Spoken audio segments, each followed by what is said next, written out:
Kapuso, maraming humahanga sa ilang hot male celebrities dahil sa kanilang looks at galing sa pag-arte. Pero lalo nyo silang hahangaan pag nalaman nyo kung gaano sila ka-hands-on bilang mga daddy. Let's watch this.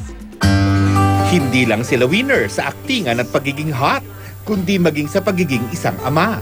Bukod sa pagkapakasal sa Kapuso Primetime Queen na si Marian Rivera, isa sa mga best moments ni Kapuso Primetime King Dingdong Dantes ay ang pagiging isang ama sa kanyang beautiful and happy baby girl na si Maria Letizia.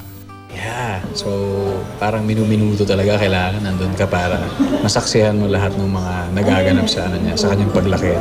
Kahit gaano pa ka-busy, hindi pwedeng mawala ang bonding time ng one happy love story leading man na si Dennis Trillo sa kanyang uniko iho na si Calix, which mostly consists of sporty activities. Nawawala naman ang pagiging bad boy of the dance floor ni Mark Heras kapag nakakasama niya ang kanyang anak na si Baby Ada. At bilang isang ama, the best talaga kapag Kung tawagin kang tatay, or tawagin kang daddy, or tawagin kang dada, kung ano man tawag ng anak ko sa akin, syempre yun yung pinakamasarap na feeling sa pagiging ama.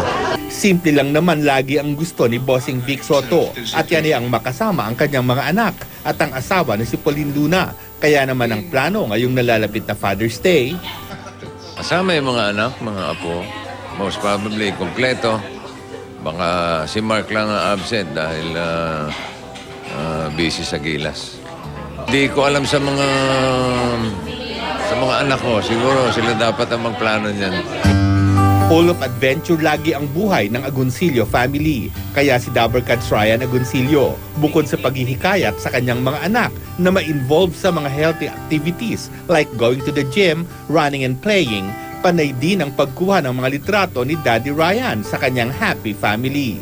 Sa lahat ng lalaki na ating minahal at ang number one daddy, tatay, papa ng ating buhay. Happy Father's Day!